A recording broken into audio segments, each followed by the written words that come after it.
오늘 그 빌립보 감옥의 그 교도관의 집에 복음이 임한 것에 관한 말씀들을 통해서 가정 복음화에 대한 말씀들을 한 번 더 나누고자 합니다.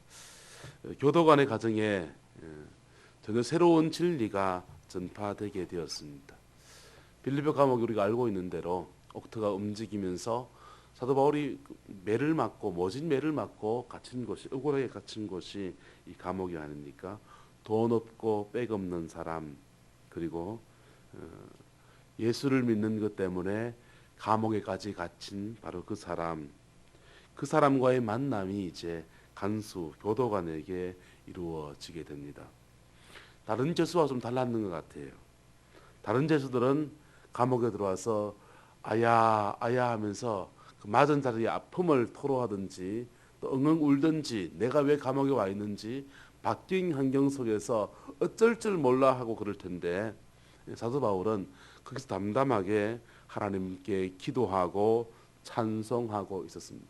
그래서 저 사람들은 좀 뭔가 좀 다르구나 하는데, 옥토가 움직이면서 흔들리더니 그냥 모든 사람의 메인 것들이 다 풀어지고 그냥 난리가 난 겁니다. 그 속에서 그 지진같이 임하는 하나님의 임재함 속에서 감옥에 흔들리는 지진보다 더 큰 지진이 교도관의 가슴 속에 일어나게 됩니다. 한 사람이 예수를 영접한다라고 하는 것은 가슴에 엄청난 지진이 일어나는 것입니다. 그 지진 속에서 간수의 마음속에 흔들리고 삶을 지탱하고 있던 자기 가치관들이 무너뜨려지고, 그리고 자기가 생각했던 삶의 이상들이 깨트려지고 그리스도를 영접하게 되는 놀라운 역사가 나타나게 되었습니다. 자, 이 지진이라고 하는 것이 일어나기만 하면은 모두가 다 예수를 믿으면 얼마나 좋겠습니까?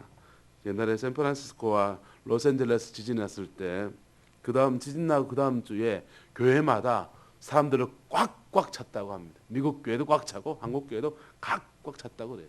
근데 2주가 지나고 나니까 그 꽉 찼던 교인들이, 꽉 찼던 그 사람들이 언제 또 교회 왔나 싶게 또 골프 치러 가고 가게 열러 가고 그리고 바캉스 가고 놀러 가고 자기 일상을 다 돌아가더랍니다.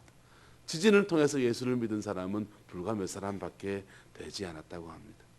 근데 한 사람이 그리스도를 영접하고 믿음의 사람이 되는 것은 지진 이외에 다른 것이 필요한 것처럼 보입니다. 바로 그것은 무엇인가? 첫 번째는 기도입니다. 오늘 본문에 보면은 바울과 실라가 기도하고 하나님을 찬송했다라고 했습니다. 기도만이 닫힌 문제를 풀어가는 열쇠입니다. 기도만이 그 완고한 심령에 길을 내고 지진을 일으키며 깨트려 나가는 능력이 됩니다.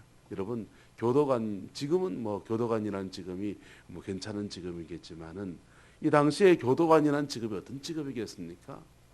밖에 나가서 태장을 때릴 때 째찍을 휘둘러야 되는 그런 자리일 것이고, 그리고 그 죄수들과 살면서 죄수들보다 더 이상의 그 고도한 고문들도 해야 되는 그러한 자리, 그게 교도관의 자리지 않습니까?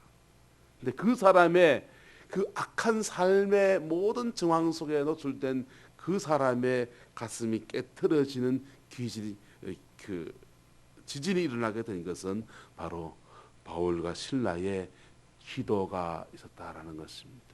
그 기도가 교도관의 마음에 지진을 나타나게 됩니다.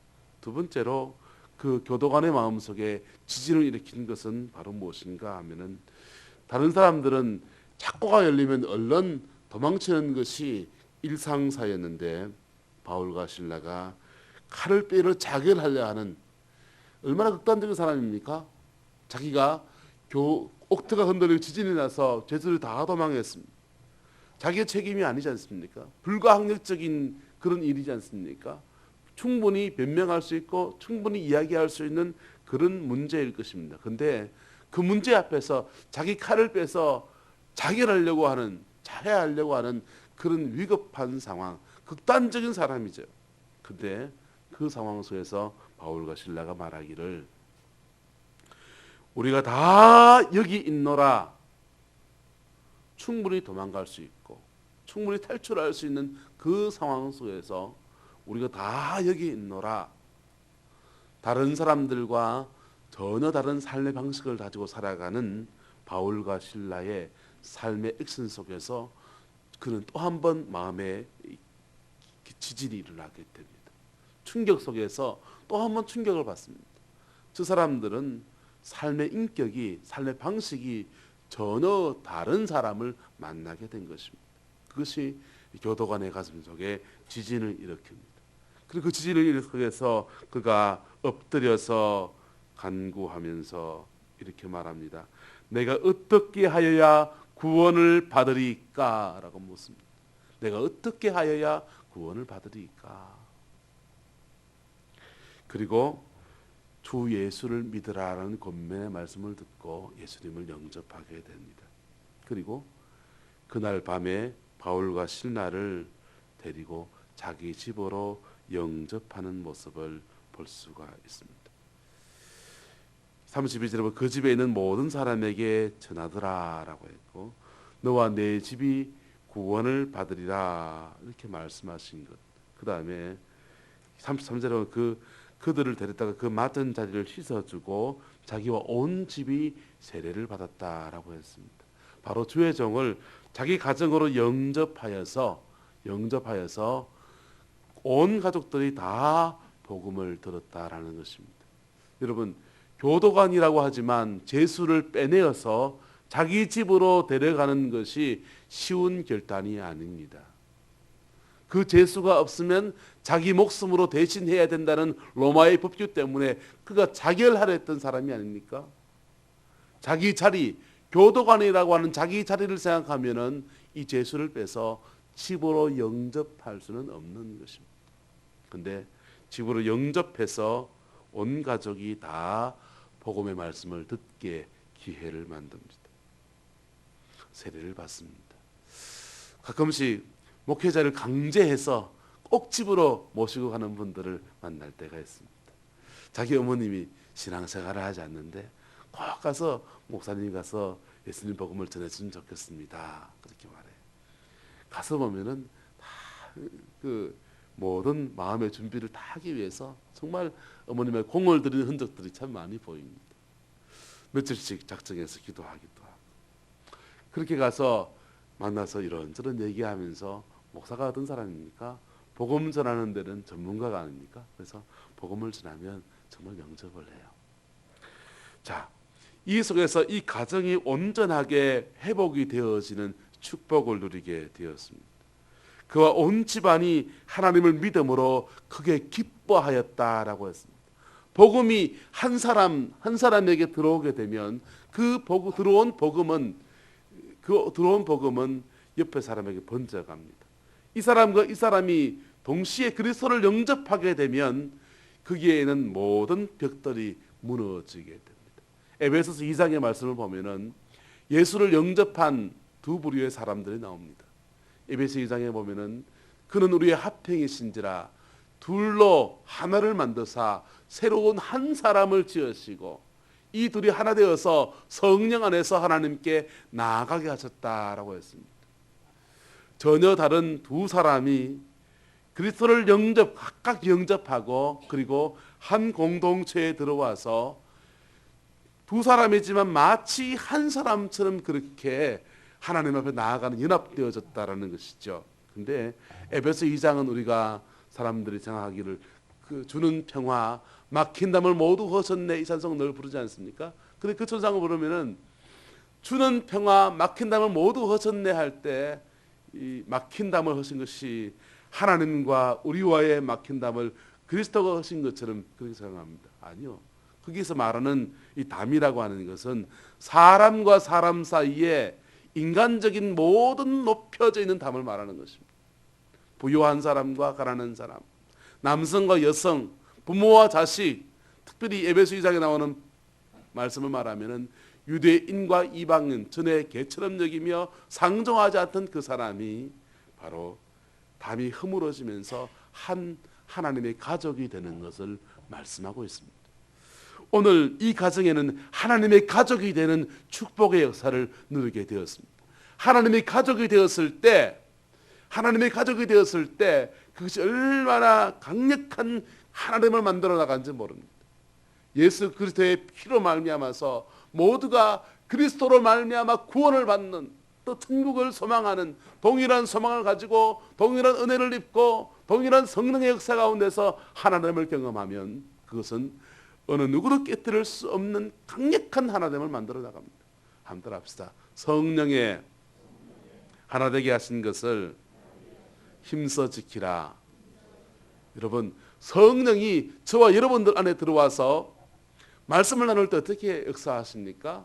우리와 나의 영과 여러분의 영을 연합시키십니다. 그리고 한 세 사람을 지어서 하나님께 예배하며 나가게 하십니다. 그와 같은 일들이 가정 안에서 일어나는 것입니다. 부모와 자식이 연합이 되어서 한 성령 안에서 하나님께 나아가게 합니다.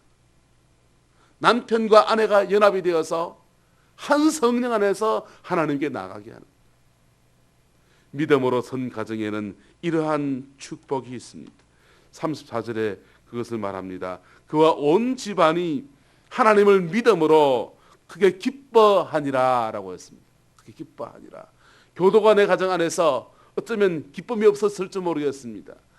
지금까지 살아온 기쁨과는 전혀 차원이 다른 기쁨이 그의 가정 안에 임하게 되었습니다. 남편과 아내 사이에 성령의 교통함이 일어납니다. 부모와 자식 사이에 성령의 교통함이 일어납니다. 세대와 세대를 뛰어넘어서 관심과 생각의 차이를 뛰어넘어서 성령께서 교통하시는 역사가 나타나게 되는 것입니다.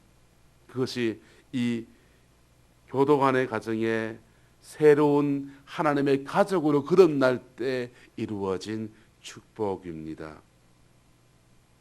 그 축복이 저와 여러분의 복이 되기를 축복합니다. 인도 남부에 가면 반얀이라고 하는 대단한 나무가 있습니다. 이 나무는 가지를 길게 땅으로 뻗어내려서 뻗어내린 그 가지마다 다시 뿌리를 냅니다. 그리고 새로운 나무 줄기를 형성합니다. 이런 과정을 통해서 그 온 땅을 뒤덮게 되는데 그 덮은 반경이 무려 한 나무가 1200평을 덮게 된다고 합니다. 1200평의 그 땅을 덮어서 반얀이라고 하는 나무가 자라게 됩니다. 근데 1200평의 땅을 덮은 이 나무가 자라는 동안에 그 땅은 아무것도 자라지 못하게 반얀이 다 독점한다고 그래요. 근데 그 나무가 수명을 다해서 죽게 되면 그 나무가 덮고 있던 땅은 메마르고 황폐하게 되어진다고 합니다.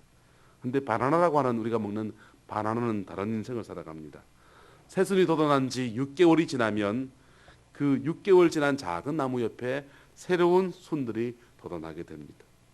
그 12개월이 지나고 나면 첫 번째 순 옆에 또 다른 세대의 순들이 등장하게 됩니다. 그리고 18개월이 지나고 나면 첫 번째 일어난 그 순에서는 바나나가 이렇게 탐스럽게 맺히게 됩니다. 그 바나나를 먹고 또 절기고 그렇게 하다가 6개월이 더 지나게 되면 그 원래 첫 번째 돋아난 그 순이 죽게 된다고 합니다. 죽게 되었을 때는 바로 옆에 있던 순에서 돋아난 바나나가 새로운 가지를 맺고 릴레이식으로 계속해서 반복해 가면서 바나나의 세대가 이어져 간다고 합니다. 사랑하는 성도 여러분, 가정 안에서 믿음의 이 아름다운 전성이 이루어지기를 축복합니다. 한 세대가 가고 또 한 세대가 들어섰을 때 새로운 믿음의 세대가 들어서서 그 세대를 통해서 하나님의 복음이 전거되고 그 땅 안에서 모든 사람에게 안식을 취하게 하는 그 축복이 있기를 축복합니다. 그리고 복음은 나의 영혼을 풍성케 하여서 내가 노년에 이르렀을 때도 나를 온전하게 만들어 놓습니다. 여러분, 천국에 대한 소망이 없이 70이 되었다고 한번 상상해 보십시오. 하나님 나라에 대한 열망이 없이 80이 되었다고 상상해 보십시오. 이 사람은 무엇을 씹으며 살겠습니까? 과거의 추억을 씹으며 살면 그만큼 그나마 행복한 사람이고, 과거의 인생의 모든 것들을 되뇌이면서 살아가지 않겠습니까? 거기에 슬픔도 있고 아픔도 있고 눈물도 있고 더러 기쁨도 있을 테지만은 과거를 씹으면서 살아갈 것입니다. 그런데 나이가 80이 되었습니다. 70이 되었습니다. 하나님 나라에 대한 그 소망이 가슴 안에 벅차게 그의 영혼을 적시고 있다고 하면 이 사람은 무엇을 씹으며 살아가겠습니까? 지나간 날들을 씹으며 살아가는 것이 아니라 하나님 나라의 그 영광이 내게 있는 것을 되짚고 아멘 아멘 주 예수여 오시옵소서 그렇게 살아가는 것입니다. 그것을 보는 자녀들은 또 어떻겠습니까? 행복한 것입니다. 그런 복된 노년이 우리에게를 축복합니다. 한 할아버지가 이런 이야기를 했습니다. 손자가 작은아버지 집에 있는 그 손자가 큰할아버지 집에 있는 작은 할아버님, 옛날에 그런 말, 작은 할아버님 집에 있는 오리쯤 떨어진 마을에 사는 손자가 큰 할아버님 집에 심부름을 받게 됐습니다. 얘야, 큰 할아버님 집에 가서 이 말을 꼭 전해 주어라 라고 하면서 할아버지가 이야기를 했습니다. 8살짜리 아이가 개울을 건너고 산을 넘고 동네 시장 장터를 지나가면서 작은 할아버지가 하신 그 말씀을 머리에 되뇌이면서 쫓아갑니다. 큰할아버지 집에 가야지, 큰할아버지 집에 가야지. 잠시 친구들이 땅 따먹기 놀이를 하고 있는 데서 잠시 듣다 아니야, 큰할아버지 집에 가야지, 큰할아버지 집에 가야지. 송사리가 놀고 있는 것을 보면서 한번 들여다보다가는 큰할아버지 집에 가야지, 큰할아버지 집에 가야지. 쫓아갔습니다. 큰할아버지 집에 와서 할아버지 저 왔어요. 어이구 이 녀석아 길이 먼데 어떻게 왔냐. 날이 어둑어둑해지는데. 그러니까 할아버지 작은 할아버지가 이거 꼭 전해드리려고 그랬어요. 그럼 뭔데? 근데요 뭔지 모르겠어요. 그렇게 말하죠. 그때에 울상을 짓고 있는 그 손주를 바라보면서 큰할아버지가 이렇게 이야기했습니다. 얘야 나는 80을 살았는데 내가 무엇을 잊고 살아왔는지 무엇을 기억하고 살았는지 나도 잘 모르겠다. 그래서 이렇게 안아주었다고 합니다. 여러분 노인이 되어서 어떻게 살아왔는지 어떻게 행해왔는지 보다 더 중요한 것은 손주를 안을 수 있는 마음의 여유가 있는 것이 행복한 것입니다. 그 여유는 바로 내가 하나님의 가족으로 설 때 이루어지는 축복입니다. 내가 하나님의 가족으로 세워졌을 때 그런 마음의 여유가 생기는 것입니다. 내게 하나님의 나라가 있음을 고백하며 살아가는 사람에게 젊은 시절에 힘이 있었을 때, 돈이 있었을 때, 행복했을 때, 난 지금 늙어서 힘도 없고 돈도 없고 병만 아프기만 하고 그런 자기를 자학하는 것이 아니라 내게 더 큰 하늘의 소망이 있는 것을 믿고 고백하며 살아가는 사람에게 주어지는 축복입니다. 간수의 가정에는 이 하나님의 가족이 되는 축복의 역사가 시작이 되었습니다. 우리 가운데 들어 그리스도를 알지 못하는 가정들이 있을 것입니다. 그런 가정들은 제일 곤혹스러울 때가 언제냐 하면 바로 부모님의 장례를 치를 때라든지 또 부모님의 기일을 맞이해서 온 가족이 모이게 되었을 때입니다. 명절을 맞아서 온 가족이 모여서 차례상 앞에서 내가 어찌해야 될지 막막한 그런 상황 속에서입니다.